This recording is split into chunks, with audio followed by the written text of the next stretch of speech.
Hello, thank you for joining us today on Christ, Culture, and Coffee. I'm your host, Tyler Hurley, here with Robbie Lashua, and we are back talking about worldviews again. Worldviews again. Here we are, third week on Worldview. Yeah. We missed you last week, man. Welcome back from your trip. Yeah, just went on vacation, got some much-needed rest, and had a great time, but happy to be back. It's been, it's interesting. It's been 2 weeks since I've recorded. It feels like it was forever ago, Yeah, well, I have that effect on people, Tyler. I know. I've missed you so much. You missed me so much. No, I'm just kidding. Well, I'm glad that you're back. The big question is, while you were out of town, did you get to watch the Suns games? I did, actually. Okay, good. Yeah, yeah, I watched both of them. Good. Yeah. Amen to that. And then I got home for game 3. That's good. Well, I'm glad. I wanted to make sure of that. That's important. So there we go. Anyway, well, before we get into talking about worldviews today, the topic actually is going to be Pantheistic Monism. Don't turn that off. I know some of you were about ready to say, "Okay, I'm done listening to this." This one. No, it's fascinating, and we need to know about it, even though we might not encounter people with this worldview every day. But before we talk about Pantheistic Monism, I want to give a coffee tip. So the coffee tip is this. Every ingredient in coffee matters. Man, I was actually watching all of these videos this week and this isn't the tip, but dude, there are some people who get super into coffee science. And they were talking about the temperature of the beans before you grind them. Oh my gosh. So yeah, I mean, like real in depth. They were heating them up in a microwave. They were putting really in the wonder freezer. how much of an effect that it has. They were claiming it has a crazy amount of effect on how fast a shot of espresso gets pulled or doesn't pull. It was nuts. It was way deep. Wow.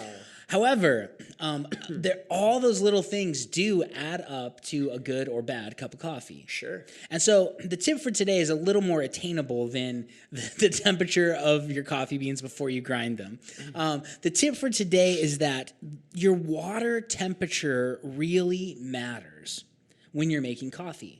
It really matters. You don't want it to be too hot. You don't want it to be not hot enough because it will affect how much gets extracted out of the coffee bean. And not just how much gets extracted, but how much of the right things get extracted. That's important. You don't want it all to get... It's really interesting, because there's good chemicals in coffee beans, and then there's other chemicals that can make it taste bitter. So having the right temperature can actually help with the extraction of everything you want and hardly any of what you don't. Wow, okay. Isn't that interesting? Yeah. And so here is the factual best temperature to have your cup of coffee made at. Are you ready? Mm-hmm. You want to heat the water to between 195 and 205 degrees. Okay. So you got a 10-degree window there, and it will be different if you're on the upper end or the lower end, so you kind of got to see what your preference is between that. But the experts say that if you're making a French press or you're doing a pour-over or even in your old coffee pot, the ideal temperature would be to have the water at least 195 and nothing above 205 degrees Fahrenheit. So that's it. So when you're making, next time you're going to make a French press, put a little thermometer in there and see what temperature it's at. If it's too hot, let it cool a little. This makes me wonder what my regular coffee pot does. I have like one of those just basic Ninja ones where it fills up a pot. But like I wonder what the temperature is that comes out, because I've never measured that before. You should check it out. Who knows, right? Maybe they're burning the coffee beans. Or maybe it's not hot enough. I got no idea. It's making a weak cup of coffee or something. Yeah. I've never thought that in depth into the temperature. Oh, so it's a thing. That's very interesting. I like that. So that's the coffee tips for today. Between 195 and 205 degrees Fahrenheit for the ideal cup of coffee. All right. Well, I like it. Yeah. Cool. Well, now that we are done with the coffee tip, we are going to get on to the content today. And again, we are talking about pantheistic worldview today, okay? Because that's the whole focus to this. It's this whole series has been to talk about different worldviews. And like Robbie said earlier, while you won't come to find a lot of people who believe in this, because this is something that is more in like Eastern religion, and in the U.S. you don't really get a lot of that. But there are people out there that believe in this, in this system. Yep. And those worldviews of the pantheistic worldview in itself falls under many different religions. Yeah, there's a whole bunch of just like monotheism Under that umbrella, there would be Christianity, Islam, and Judaism. Exactly. Underneath the umbrella of pantheistic monism, or pantheism sometimes, there are many different religions who adhere to this type of a worldview. Yeah, you got Hinduism, Buddhism, Taoism, New Age, Native American religions, and there's tons out there. Oh yeah, there are. Yeah, and so the key is, though, that we need to understand exactly what that is, what pantheistic worldview is, before we continue, because there is a difference there's a distinction that we need to make before further progressing in this topic. Yeah, well, Tyler, tell us, what does it mean? What are these pantheistic monism? What do the terms themselves mean? Yeah, so to kind of break it down for you guys, pan is what to focus on first. Pan in pantheism means all, okay? Pan means all, and then theos obviously means God, like theology, right? Well, that's where we get that. And so on top of that, so you got to think of it when you put that together. Pantheism, that means God is all. Yep. All is God, right? Yep. Now, the really important distinction that we need to make here is it's not like we as Christians, from our mindset, we like to think of, whenever you hear of God, even from other religions, as a personality type, right? Mm-hmm. He is like the Christian God is a personal being. It is he has attributes. Yeah, he has attributes, a mind. He makes decisions, right? Like things like that. Well, the difference here is not that saying that an interpersonal God is in all, right? That's not saying the Christian idea of God is in all. It's literally the best way that I've described it to people before is it's similar like the Force in Star Wars, right? It's something that is immaterial in a sense, that is not personal, but it's involved in everything. It's built up in everything. It lives in everything. And that is their idea of God. Yep. And that's where monism comes in, right? Exactly. And that's why we want to talk about that. Yep. Because pantheism means God is in everything, all is God. The trees, the bricks, everything. And then monism is the idea that there's one reality of the universe. Exactly. And that is one reality. Yeah, the one reality. Oneism. Is this one. Yeah, oneism. And so that's kind of the idea that you get here. It's that like Buddhists, we've talked about this in Hindu, and we're going to break down into this more. It all falls into this idea that we are all a part of the one. Yep. Everything's a part of the one. And everything is a part of the one. Yeah. And that one is their God. So there you go. Yes, but it's not a God in the sense of a personal being. Exactly. And that's what we have to Exactly. And that's what we're trying to distinguish with you guys. So with that, there's a huge distinction, obviously, between pantheistic monism and Christianity, because Christianity teaches that there is God and he is not part of his creation. He's separate from his creation. There's God and there's creation. We have this twoism idea, a dualism idea, right? Yeah, and they have monism, oneism idea. And so it's very different from a Christian worldview. Mm-hmm. And so when we get into talking about the Christian or the worldview questions, you remember question number 1 is, what is ultimate reality? Question number 2 is, what is the nature of external reality, the universe? And question number 3 is, what is a human being? So in pantheistic monism, those 3 questions are really tightly interwoven. They're very much connected. And so we want to break those down and help you to understand the view going through these 7 basic questions. Yes. So the first question, again, is what is ultimate reality? The monists would say everything is ultimate. Everything is eternal. Everything is divine. That is their belief. All is the one. All is the same. In Hinduism, they will say all is Brahman. And Brahman is the essence or the soul of the universe. That's the idea. And that Brahman, that weaves in through all of us. And it connects everything. And it's in everything. Yes. It's a Brahman that doesn't have attributes, kind of like the Force, right? Mm-hmm. But you get into this idea of everything being one, and this thing flows through all of the universe, and that's what is ultimate reality. Yeah, exactly. And that's how it needs to be defined, because like we said before, every single person out there in religious idea has a worldview that fits into these questions. And so their idea of ultimate reality, that's Brahman. Brahman, yeah, and that's again the Hindu word for it, but it's the same idea in most of in all pantheistic monistic religions. The Native Americans might have a different idea of certain stuff with that kind of a religion. That might be more folk religion stuff. Correct. But the idea that this spirit thing is in everything, and that's the ultimate reality, is a pantheistic monistic idea. Now let's talk about, Tyler, question number 2, which is, okay, what's the nature of nature, or what's the nature of the external reality, external universe? Yeah, so this idea of external reality to them is whatever is not Brahman, which we just discussed. Which is the real, the one, the force, the spirit and soul everything. through everything, yeah. Yeah, whatever is not Brahman, which is weird because it's supposed to be everything, but it's Maya, right? That is what they call it. Maya means illusion because it's saying that everything that is not a part of the one, a part of Brahman, it doesn't exist. Okay. It's just an illusion. And I'm going to give examples of this. They believe that these illusions are dreams, fantasies, mirages, or optical illusions. It's all Maya. That's what they see as Maya. So that's what they say the external universe is. Or maybe a better way to put it is they would say that the material universe they would exactly. is Maya. Yeah, they would. They would. Like they think that we're the reality that we live in, right? The society that we have and everything, like a lot of it is just Maya. It's all an illusion. It's all like this table, these microphones, your glasses, your hat. Exactly. Our bodies. Yeah. Yeah. Essentially, it's that, we are all a part of the one, a Brahman, but we are given into these illusions, right, to Maya, and that's just all around us. Yeah. Like so we said, the really real physical is, world, yeah. The really real is Brahman, the soul that flows through everything. Yep. But the physical, material universe is an illusion. The nature of external reality, the physical reality is an illusion. Okay. Yes. All right. Now you get into what is a human being. And this is an interesting question, right?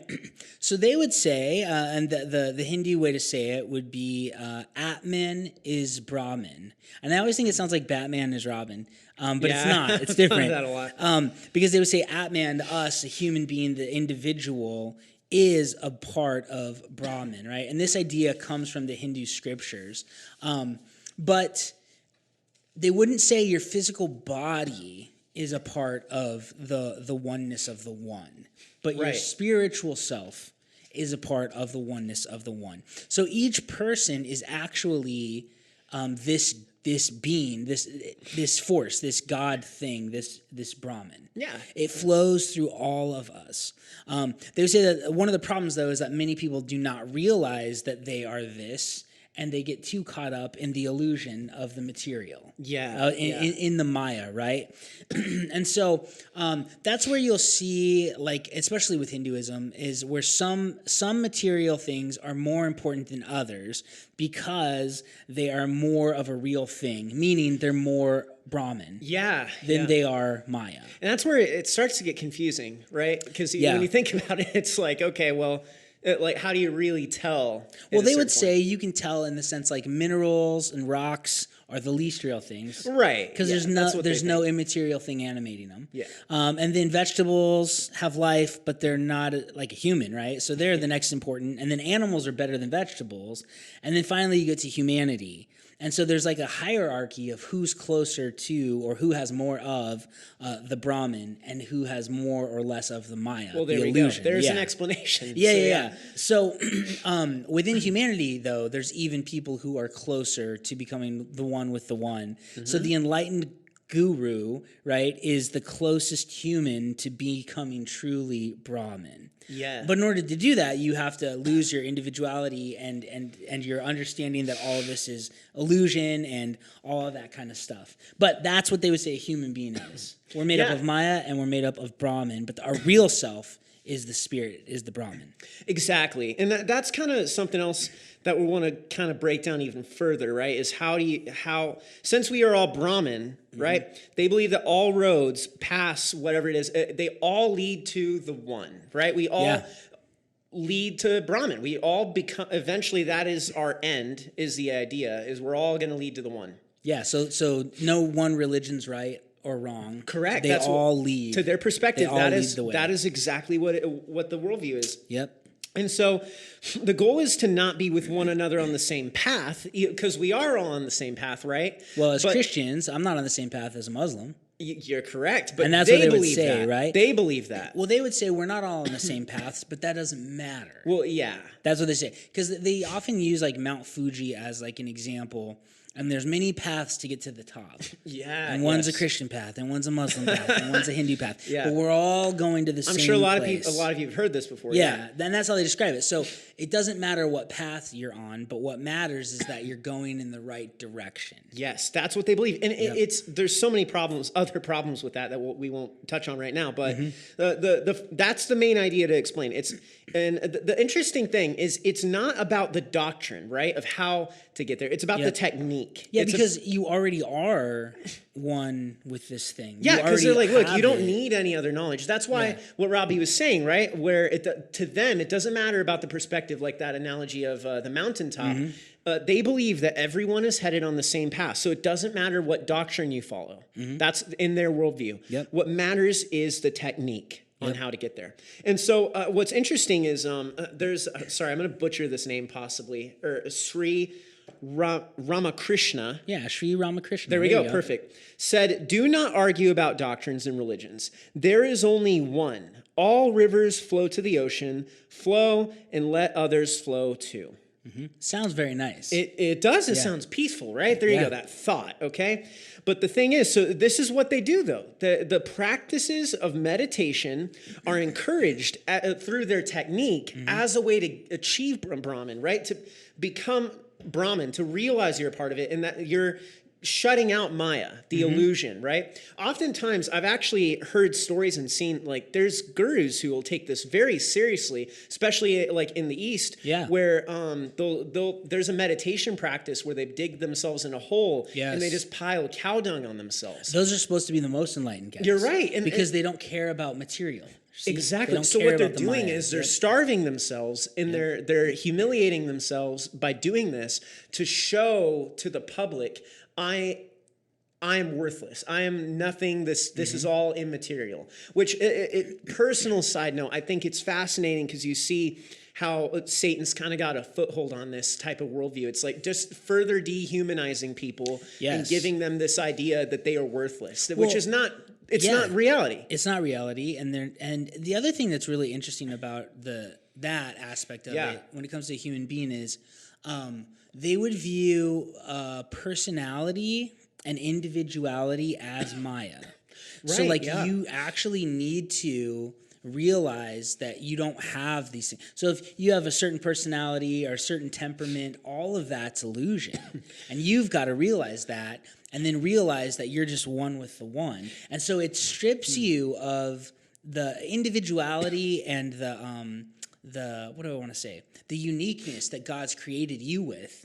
Yeah, it just does. It strips you of that. You're right. It's very just sad. Because that's what the technique is all about for them. It's to strip away your humanity. Yeah, essentially, and that's what it is. Empty your mind, and they say things like that. Empty your mind, and we're just never encouraged to do that kind of stuff in Scripture. Exactly. Even the whole idea of look within, look to the truth within, because they think Brahman flows through us. Yeah. But the Christian worldview is no, I'm deceitfully wicked above all things. I'm still made in the image of God, and I still retain that, but I've got big problems within. And so it's a very different view of who human beings are. Yeah, and then it's just. It's degrading and it's sad, but that's the reality. That's their reality. That's what they believe in their worldview, is that they need to strip themselves of Maya, which is their personhood, their humanity. Their uniqueness, their individuality, all of it. And that is a part of the process. Yep.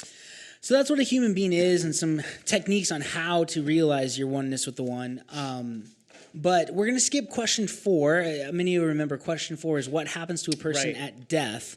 But we need to skip that because we have to talk about right and wrong first. And we kind of touched on it a little bit, but yeah. Yeah. So we're going to skip question 4, what happens to a person at death, and we're going to talk about question 5 and 6. So question 5 in the worldview questions, and again, this is all from James Sire's book, The Universe Next Door, which I can't recommend highly enough.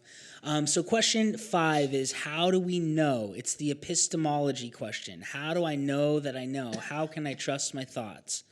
And basically the pantheistic monistic belief is that When you realize your oneness with the cosmos, your oneness with Brahman, when you do that, it is to pass beyond knowledge. So that's what you're supposed to do. So knowing knowledge, this is actually an aspect of the Maya. You need to pass beyond that. So the principles of logic, like a non-contradiction, they don't apply here. That's what they would say. They don't apply here where ultimate reality is concerned, because you just need to realize that knowledge is something to be passed beyond. And so when you talk with people who hold to this worldview, it's very difficult to pin them down logically because they don't value logic. And you'll hear people refer to it like this. They'll say, well, you just have a very Western mindset, and that means you think logically.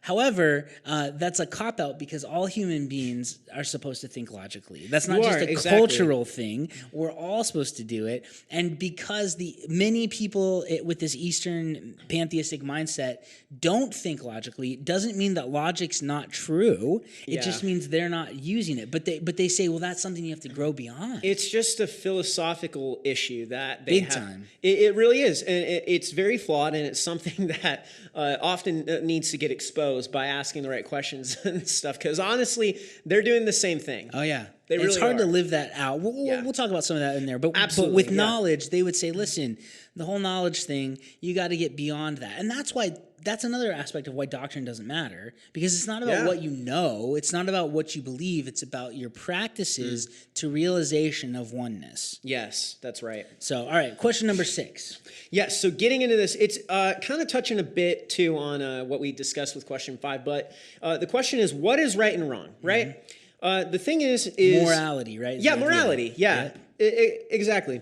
The thing is, in their idea for what right and wrong is, it's to realize one's oneness with the universe is to pass beyond all good and evil, right? It's more, essentially, it's just Maya still. Because that's really what it is. They don't believe that it is consistent with reality. It's not a part of Brahman. There's not really good or evil. There's not. It just is. To them, that's what it is. And so that's the idea. It's to pass beyond that. Beyond your limited illusion mindset with the Maya of thinking in terms of morality, because it's just not there. That's the thing. So that's kind of the idea. It's that the cosmos is perfect at every moment. And that's where you'll have the yin and the yang, right? Yeah, the balance. You hear people talk about the balance of everything. They think that it is. And what's interesting, I love how you mentioned the balance of all that. That would, for there to be a balance of something,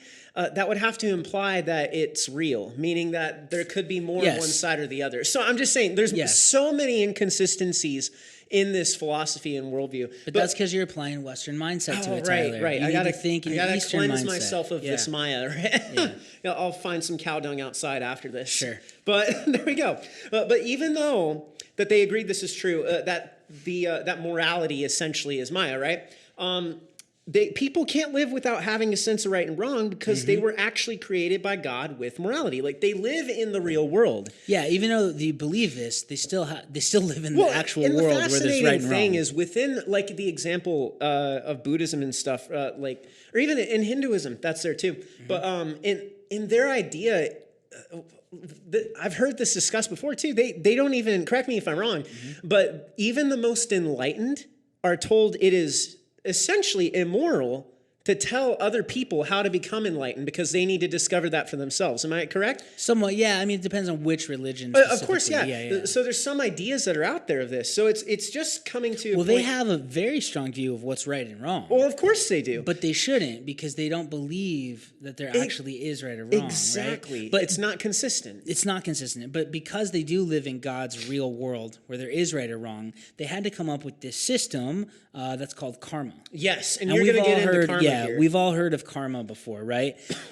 So again, we're going to talk about the whole, is this logical, is this factual, is it livable, a little bit later. But this is an important aspect to understand with the pantheistic belief.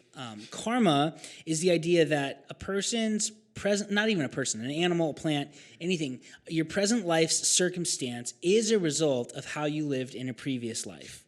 Yeah. So you can be climbing the chain of getting closer to becoming one with the one, or you could be going backwards depending on your choices in this life and in your next life and in previous lives. So because your soul is eternal, the Brahman, right, the eternal force that runs through the really real, there's this thing called reincarnation. And many of you have heard of that, I'm sure. And the idea is that when a person dies, their soul, just the Maya dies, right? The body dies, but the soul doesn't, and then it comes back into another body and is born, and they have another life, reincarnation. So the amount of good and evil that you do in this life will be rewarded or punished in the next life. So you could be a terrible human being and come back as an animal, because you have bad karma to work off and you need to be a cow for a while. You could be really bad at being a cow and have bad karma and come back as a rock. I don't know how you act as a rock and how you would go forward or backward actually with that. But that's the idea, right? And so this idea of karmic debt, it's called samsara, is the cycle of this, death, reincarnation, karmic debt, working it off, trying to get better every cycle, is the belief that they have about this. Yeah. And so a lot of kind of illogical there, where there's no good and evil, but the good and evil you do will better you off That's in exactly the illusion in the next life or not. Yeah, and that fits into exactly what I was talking about. There's not a consistent flow of thought in this worldview. It's just not true. Yeah, it's not logical. And the sad thing about this is, like, you just have to work really hard. Yeah, it's literally all on you to better yourself. Yeah, it is sad. And like on top of that, it's extremely sad because in their idea, there's no God to cancel sin or forgive it. It's just you have to work it off yourself. There's no forgiveness of karma. Yeah, exactly. And this is weird because it's the individual, which really doesn't exist on this worldview, is left to work out your own salvation. Yeah, your individuality, which isn't real, is part of the Brahman. So it's really the universe working out your individual universes. Yeah, and it doesn't make sense. It simply does not make sense in their own perspective, not even from just what lines up with reality. Yeah, karma doesn't fit in their worldview. No, it doesn't. But they have to have it because they don't live, this worldview is not true. Correct. And so they have to have you should do better, you shouldn't do better, because they know that. Yeah. Well, because they know that, and because your actions have an effect on your future, like they do, because like we said, this is God's reality. Mm-hmm. There is right and wrong. Mm-hmm. It's a very appealing worldview to people who are coming out of different types of backgrounds in like atheism or determinism, or nihilism. It is attractive. It's often like a lot of times like I've heard stories of atheists who will come and they'll become Buddhists because it fits into that worldview and they're longing to. Oftentimes people we're all embedded with this internal desire to worship something or something, at least to be a part of something that's far beyond ourselves spiritually. Yeah. So this gives them an excuse. It's an atheistic way of doing that often. Yeah, well, because like you have Buddhism, I mean, it's very atheistic. I mean, Hinduism, they have all these deities they worship. But again, that doesn't really fit with the worldview either. But Buddhism doesn't, right? And Buddhism is just about becoming one with nirvana, which is beyond nothing. It's not empty space, it's nothing. Right. And so Buddhism's very atheistic. It is, and so that's why it's appealing to them. They get attracted to it because there isn't a personal God you're accountable to. But also, they're attracted to it because they've been believing they're trapped in a deterministic system. And karma gives them a way out of that. Karma gives them no, everything hasn't been determined for you. You actually can make a difference for your next life. Yeah. And so I think that's the real world we live in, where our choices actually do matter, though. But the atheist doesn't believe that. But then when you can have a non-personal God and some spirituality, and you can actually make a difference, then it's appealing. So there are a lot of people, like you were saying, Steve Jobs, right? Yeah. He was an atheist for a long time, and then he became a Buddhist. He's one of them. He's got a famous story of that, like being a Buddhist. Like at the end of his life, he refused some care for cancer treatment as like a part of, he was saying it was a way to abstract himself from the Maya, remove himself from that. And it just happens. Like people who are atheists, get appealed to it, and it happens. Well, and let's go back to that. So Steve Jobs is basically saying that cancer is an illusion. essentially. And I don't know his full story. And my body is an detail, but illusion, right? I mean, but that fits the worldview. This does, is all illusory. The Maya isn't real, and I got to become one with the one. Yeah. So, that's what he would have believed. Yeah. yeah. Exactly. This is really sad, too, because with this worldview, you can't actually selflessly love others. Because every time you were doing a kind act, it's getting applied to your account, working off bad karma. Yeah. So you can't actually be selfless towards loving others. And the other thing is that loving them or helping other people actually hurts them if this worldview is true. So if karma and reincarnation are true, why would I help out a homeless person? They are homeless because they're working off a bad life from their previous life. Yeah.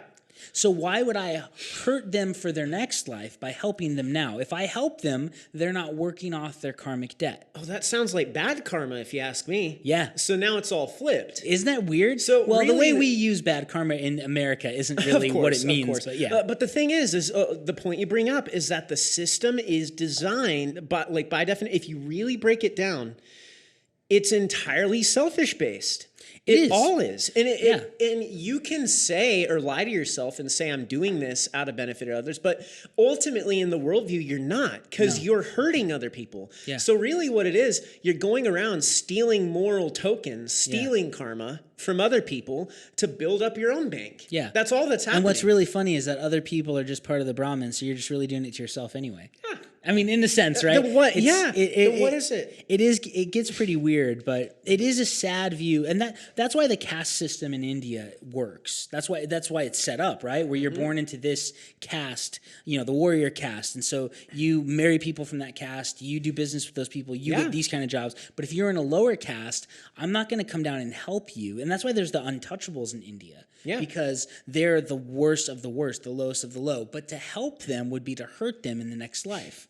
They're punished and they're there because they did something heinous in their previous life. It's fascinating to me too how much poverty is going on with over there. Because to help them would be to hurt them. Yeah. Do you see? And so you have a Mother Teresa who says, I'm going to go to Calcutta, I'm going to go into this system, and I'm going to work with these untouchables. Yeah. And the majority of the world looks at that and says that's a virtuous thing to do.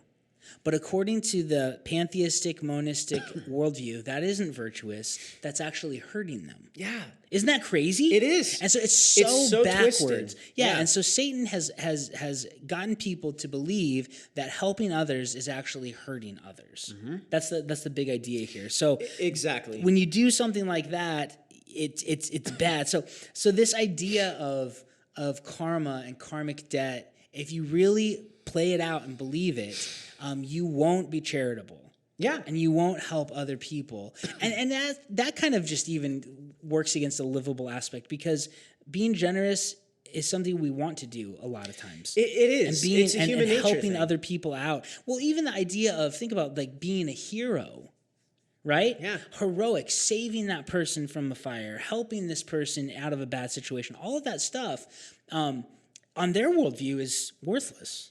Isn't that crazy? It's just absolutely crazy. It is. And so it's a very different belief system. All right. So now we've worked through questions 1, 2, 3, 5, and 6. Now let's talk about question number 4. What happens to a person at death? Yes, we said we would go back to this, and so we're getting to it now. Death is the end of the individual, right? But that's okay, because what is the individual? Right. The individual is just a part of Brahman. No, Maya. Yeah. You're correct. Sorry. The soul is Brahman. That's what I had meant. Individuality is Brahman. You were correct.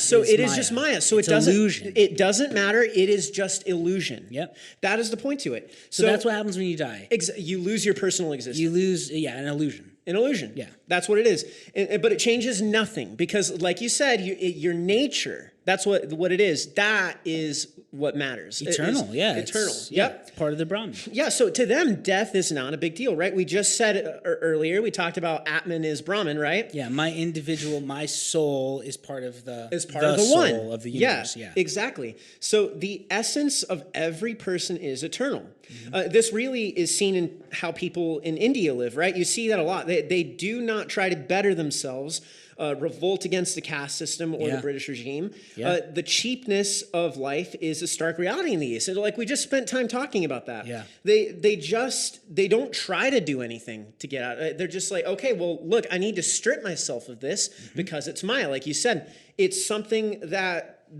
they need to get rid of in their idea. So, well, and if you believe you're going to come back in another life, then life is somewhat cheap. Yeah, you just think, okay, well, I mean, it's not going to be fun to die, but if I die and I've done it a million times before. Yeah, I'll come back and I'll continue to do it. Yeah, I could come back and live a way better life. I could be born into a higher caste. So, and that's the thing. Death, but that's a sad part of how cheap death is over there, especially with the poverty and the lack of care. So you've got the karmic debt system, and then to help other people out of a bad situation is bad for you, and life just becomes cheap, even in their personal view of who they are. My life doesn't really matter. They don't value themselves at all. If you have 10,000 lives, you're not very careful with the one life you have. Well, and think about it. Why would you be? If this is real, it's like a video game. I can get more lives. You can respawn, Mario. And so that's the idea. That's really what they think's going on. And so death becomes not a big deal. Life becomes cheap. Care of people goes down. Of course, but because they think they get a redo, they get a retry in the future. So that's what happens to a person at death. Now, question number 7: what's the purpose of human history?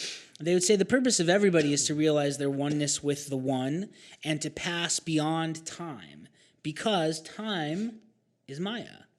Time is an illusion. It's an illusion. It doesn't exist. History itself is an illusion. And so we're just caught in this. It's not linear. It's not we started at point A and we're moving to point B. It's cyclical. It just keeps going and going and going, and your goal is to get out of the cycle and become oneness with the one.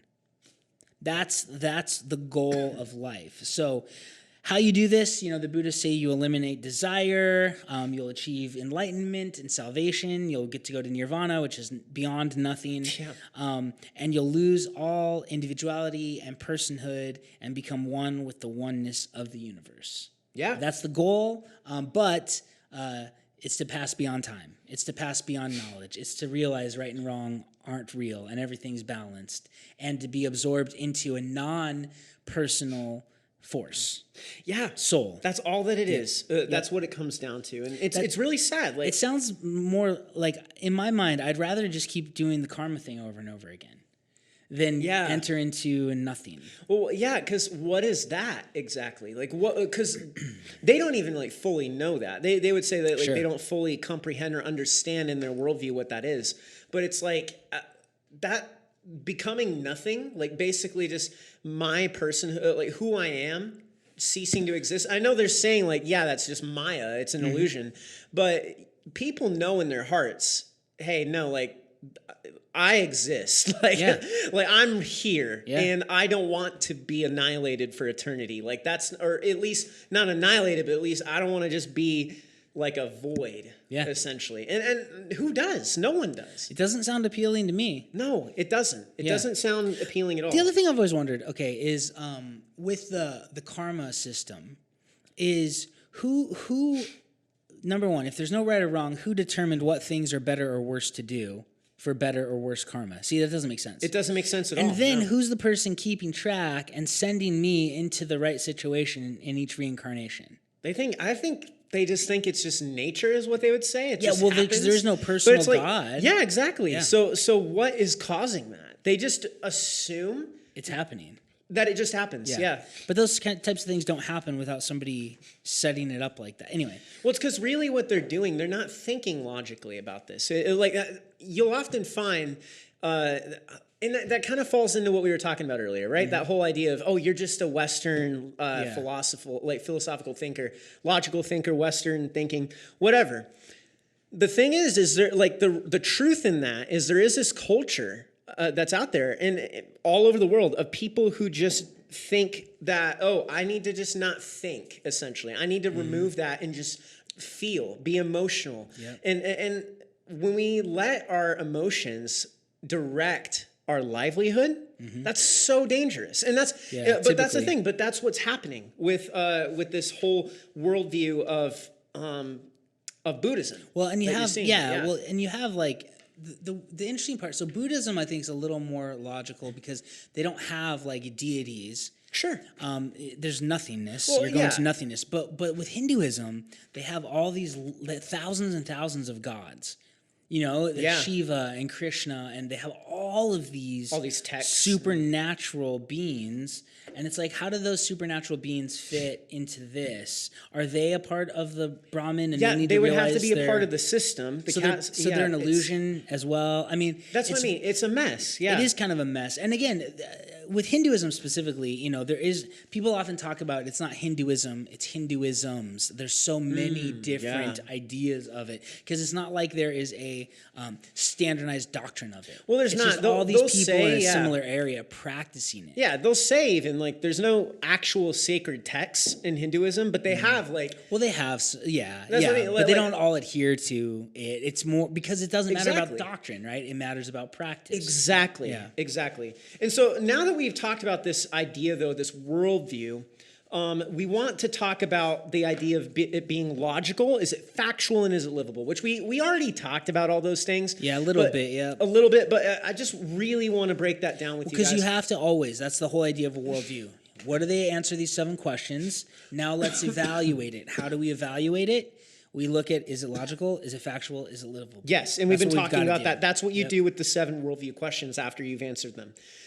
So first off, is it logical? That's what we're going to focus on. So karma is an illogical aspect of this worldview. That's what we already touched on this a bit, but the key here is if there is not right or wrong, why is there good and bad karma that needs to be accounted for? Because they say it doesn't. And we touched on it. It's literally like illusion on top of illusion on top of illusion. It is, yeah. And it's like, because that would essentially mean that karma is an illusion. Well, shouldn't I need to realize that that's an illusion to get out of it? I mean, that's where it gets very odd, So it's like, how does this make sense? So it's not logical in that aspect. And then this area of good and bad karma, it really is the weakest part of the pantheistic monistic worldview because Brahman is beyond good and bad, like we said. There really is no such thing as good and evil according to ultimate reality. So why buy into it? That's the idea. That is why, so you want our hot take is that this is not a logical worldview. Yeah, and when we say logical, we mean, does it work actually as a system just with itself? Yeah. We're not talking about, does it apply in the real world? Can I actually do it? We're just saying, when you put it on paper, does it contradict itself? Exactly. And that's what we find out with logical. That's why it's illogical, because it's literally contradicting itself. Right. The karma thing does not fit in with the idea that good and bad don't work. Now, Robbie, tell us, is it factual? No, it's not factual, and there's a few reasons for this. The pantheists can't account for the origins of the universe, all right? Can't account for the origin of the universe. So think about this. The fact that the universe isn't infinitely old, we know it had a beginning, right? The singularity, Big Bang cosmology, all that kind of stuff. Since we know that the universe had a beginning, that causes huge problems for the pantheist. And here's why. Since there wasn't a beginning, you would have to postulate that Brahman had a beginning, because the universe had a beginning, and if that's everything, and there's nothing outside of that, then Brahman had a beginning. And that's just odd for a couple of reasons. Because then you'd have to believe that God or the universe brought itself into existence. Yeah. And a thing can't bring itself into existence. I can't bring myself into existence, and neither can you. And neither can this table. Yeah. And neither can this mug. Right? Right. You have to be acted on by something that previously exists. And so the fact that the universe had a beginning makes pantheism not factual with the real universe, with the real world, because they're claiming that all is one. And in order to believe that, you'd have to believe that the one created itself, which nothing can actually do. What you have to have is you have to have somebody outside of the universe who is eternal. And so someone might say, well, we could just postulate that the universe is eternal. Well, you could say that, but science has proven that it's not. That's the problem. Yeah. You see? That's the issue, right. That the universe isn't eternal, and we know that. Therefore, pantheistic monism can't be true because you'd have to believe Brahman created itself.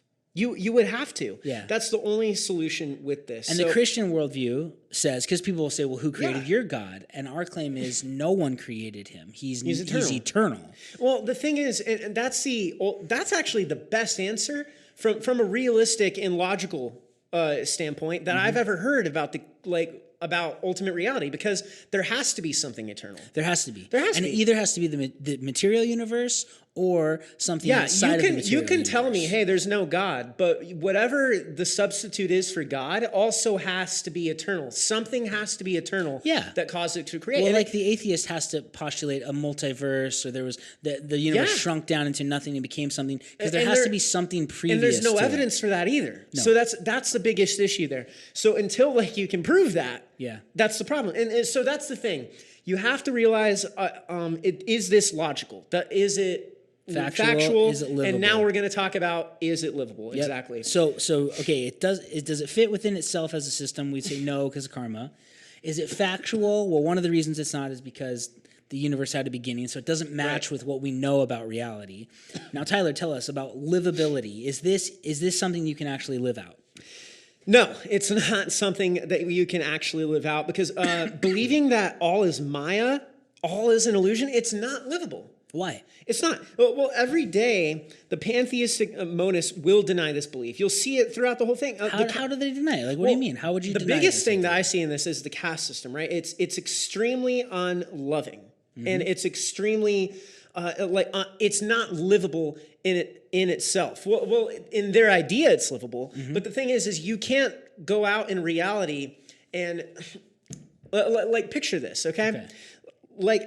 You can't go out and live out the physical material world as though it's an illusion. And everybody knows this, right? You can't go, we've made jokes about this before, and these are some extreme examples, but you can't go to a bank teller and tell them that you want to withdraw $1 million from your account if you don't actually have $1 million.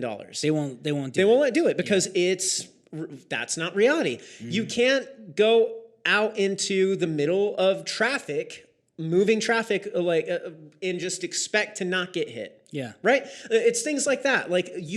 There is a reality that we are all living in that people who believe in this worldview, they can't live it out. It's not real. So every time a Hindu checks both ways before crossing the street, they're betraying their worldview. Exactly. Yeah. Every time that they check both ways before crossing the street, they're doing that. Every time that they eat food, every time they drink water. The reason is because they know, they can't survive without food and water. You have to eat, you have to drink. You have to have it. That's the thing. And so to do this is impossible. Yeah. Realistically. You can say you believe it, but you betray that you believe it by your actions. You do. Every minute of the day. They drive in cars. Yeah. Right? You have to breathe, right? Yeah, you have to breathe. All of those things. And I mean, the other side of it is you have to exercise, right? So even the idea of losing weight, they know what you have to do. And building muscle, they know, everyone knows what you have to do. And so it's you're doing all of this with illusion.